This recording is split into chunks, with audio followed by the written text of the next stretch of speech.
why Apple TV Plus is still sputtering as NBC's Peacock Netflix subscribers soar. Well, Netflix is still the top dog in town, okay? And see, this is sometimes I wonder, and maybe you would actually have a better impression about this. I feel like there are times that networks, services, franchises do very well because they've historically done well. Okay. I remember back in the 80s when I was all, I want to buy American. And my uncle, who worked for an American company that made parts for a Japanese car company, said, it doesn't really work the way you think it does anymore. If you want to buy American, you want to employ American people, maybe you should think about buying a Honda, because all those parts are made here in America. Because a Japanese company, but they buy the parts from America. Okay. And so the paradigms change and people don't realize that. Netflix is a perfect example of a paradigm that's kind of changed. It used to be they had all your movies, all your DVDs, all your TV shows that were on DVD, you could get it from Netflix. And slowly over time, companies have kind of started to take their stuff back, and Netflix has a smaller and smaller pot. And I think people are still going to Netflix feeling like, the momentum is still there for Netflix. But I don't know. Maybe I'm overestimating that theory. I think at this time, it's still the case that you're right. Netflix is still chugging along because people believe it, like a flywheel, Yeah, I mean, and they do bring out original content, I think, on a regular basis. I mean, no new Stranger Things, but they have other stuff on there. They're putting a lot of documentary style series on there. Honestly, I don't think any of them, even Disney, is not putting out enough new content to really merit, the subscriber numbers these companies really, really need. I would argue, though, at least with Disney, it looks like they're trying. And Disney's coming close, yeah. Actually, what was surprising about this article was that Peacock they added an impressive 11 million signups to its fledgling Peacock streaming service. This is from the article. They're doing better. They're almost matching. They're on par with HBO Max. I have a feeling they're on par with HBO Max, and they didn't have to do as much as HBO Boomer, Max did. I'm gonna do the same thing I do every time I hear numbers like that. 1 million subscribers. Woo! How many of those are actually paid subscriptions that are actually going to stay with them for any length of time? Right? We're going to get into that. And how much of it is? Well, I got this as a freebie with the other thing that I. We're going to get into that. Like I said, anyway. I'm just going to say it looks like Peacock is going to add The Office. It landed January 1st, and they're going to add the WWE's Library in March. I'm very curious what they mean by the WWE's Library. Does that mean like all the wrestling events through decades? I'm curious what they mean by The Office. To me, The Office is a British show.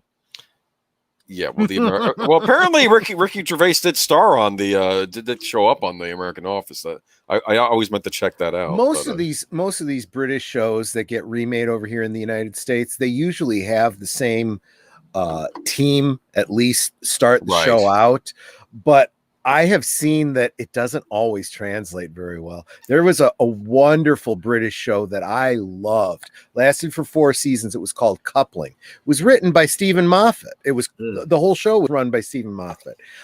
It was brilliant. It was hysterical. I loved it. They literally remade shot for shot with the same sets the first episode here in the United States with American actors. And it was terrible. I can rewatch the British one, the British pilot over and over and over again. And I laughed myself to tears every time, even knowing the jokes are coming. I watched the American one and I was like, why is this not funny? It's the same joke. It's weird. Like I said, Ty West often argued that he loved the Gus Van Sant Psycho movie because he said it was a brilliant experiment in film. Because he says if someone were to go and basically reshoot the Alfred Hitchcock movie shot by shot, would it have the same effect? And it doesn't. No. And he said he was actually glad Gus Van Sant made that movie because it actually proved something. Yeah. That it just was something about Hitchcock directing it. And I mean, granted, it was in color too. I didn't hate everything about that remake either. I thought that the William H. Macy performance and that was actually very good, but as the inspector that was investigating. But yeah, other than that, but it's kind of a waste. Well, but it's another one where the parts were all good, but the sum of the parts just didn't click. And I feel that's the same thing with the show I'm talking about. And I see that a lot with these shows that get remade here. But all I can tell you is I did used to watch The Office, and it was a very funny show. And I have a feeling the American version became its own thing. I haven't seen the British version, but I'm figuring the British version probably made fun of these things in British society, whereas The Office was more taking pot shots at American culture.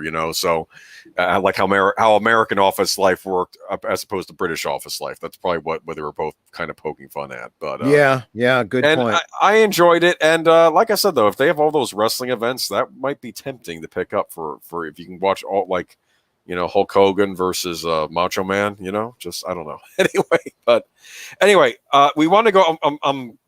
This article goes on forever before we get to Apple TV Plus. Okay. And we wonder what Apple TV Plus does to stand out in an increasingly competitive and crowded field. And to make matters more difficult for the tech giant, it seems to have a freeloader problem with 62% of its subscribers signed up through a free promotional offer. Bingo. Do you know what this free promotional offer was? No. Get a free year of Apple TV Plus is gifted to buyers of its hardware devices with the hope of renewal. Mm-hmm. There you go. But according to Moffat Nathanson report, 29% of those who signed up through a free offer said they do not plan to resubscribe once the promotional period ends. I'm reading this article this afternoon while trying to compile the notes, and I'm like, I got a Mac for Christmas. Yeah. I mean, I chipped in half the money, but I mean, basically, and I'm like, wait a minute. Yeah. Wait a minute. I should be entitled to this. I should get this free year.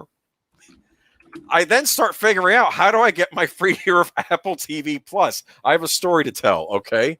Please. Okay. No, that's actually better than the actual probably better than the article. I can give you hands-on what I had to go through this afternoon. Mm-hmm. Okay.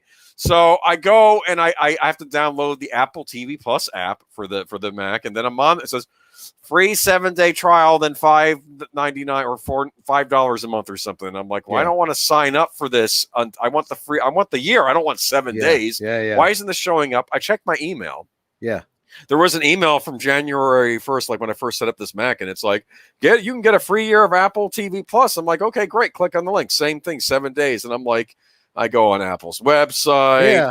I do that thing where you type in your question, and it's like, I think I see where this is going. And this it's like, what's your problem? Yeah. Oh, do this. No, it's not working. I need to talk to somebody. Can I email somebody? We can put you through to a chat. Fine.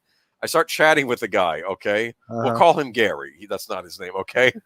And I have to admit, I don't know how the people at Apple work. It's like talking to like a Disney representative. Okay. They're very chipper. Yeah. You know what I mean? Because they're working off of scripts. Okay. Yeah. And like he goes, hi, how can I help you? Well, I heard that if you get an Apple product, you're entitled to 1 free year of Apple TV Plus, but I can't seem to get it to work. And he's like, oh, yes. Did you get an Apple product recently? Yeah, I got a Mac for Christmas. Oh, well, congratulations. Yeah. It's like, oh, man, you're probably rolling your eyes right now, aren't you? No, I know exactly the kind of. No, I know. And I'm like, yes, but anyway, can you help me? And he's like, okay. And we had to go through all things. I have to go talk to another person over at iTunes. I now have to go talk to a senior representative. It becomes this whole thing, okay? Mm-hmm. And then he asks, can I have, can I have the? I sent a PDF of the original email. I sent a copy of the receipt from what it was purchased. I sent the serial number over, my birth certificate, social security number. I'm kidding on those last two. Blood type. My point is that he's asking for stuff. Medical record. Then finally I get the code and redeem it. And I'm like, okay, thank you. I have my free year of Apple TV Plus. And he's like, oh, great. Hope you enjoy it. I said, yes, I look forward to watching Greyhound. No, I said that because I want to know his reaction to me. And he goes, yeah, gotta love that Tom Hanks. I'm like, yes, okay. It might be a good movie. It's the Tom Hanks movie about the fleet of ship. Yeah. I think it's a ship or a submarine, or I don't know. Anyway, it's World War II movie. Anyway, And did you find out that it actually expires, in December or something like No, that? it'll expire a year from now, but then they'll start Okay. charging. You have to cancel. I also read a warning to somebody online. Some places you can just cancel your subscription and it rides out. Yeah. You do that, you lose it. Okay, so in the new year, I'll have to cancel it. If not, I'll get charged 5 simoleons. So I'm not going to do that. Okay. Wow. I went and inspected what was on Apple Plus. Okay, to see. Well, here's the big competition. There's nothing on there. Well, hey, for free, it's worth it, right? For free, yeah. You get Greyhound, which looks like a good movie. Okay. You'll notice, however, that after the story you just told us, it wasn't free. That's an hour of your life you'll never get back. I was actually compiling the notes for this stream tonight while I was chatting with this guy, because the guy said, "I'll be right back. Have some patience." It was took like an hour. Yeah. Okay. It's so I'm like, you might as well just start compiling your notes while you're waiting. Okay. And I'm looking on here, and there's a Justin Timberlake, I guess, feel good indie type flick. Sure. There's a Werner Herzog documentary about meteorites that hit the Earth. That might be good. Okay. There is actually this I'm a little excited about. There is a Peanuts Gang in Outer Space series and a Snoopy series, which they just unrolled now. Now I know Charlie Brown may not seem much to people, but Charlie Brown is like my comfort food. Okay. Well, I like Charlie Brown. I'm a little worried about this in space part of it, though. Here's the thing. Last time I checked, provided the widow of Charles Schultz, that's the guy's name, but provided his widow is still alive, very stringent at how these characters are treated in film media. If you want to get the license, you have to be very careful. They're people have to be very careful of how these characters get portrayed. Okay. Yeah. No nonsense. No the deviating Tolkien too much from used to be the same way too. Yeah. Yeah. Well, I don't know what they are like now, but is Christopher still alive, or I don't know. I have no idea. Anyways, I don't know how involved he is in it. But and that's about it. There's a Foundation series in the works for it. I get that based on the Asimov novels. So maybe that'll be good. Maybe not. Maybe. Or maybe it'll be like Picard. And maybe monkeys will fly out of my butt.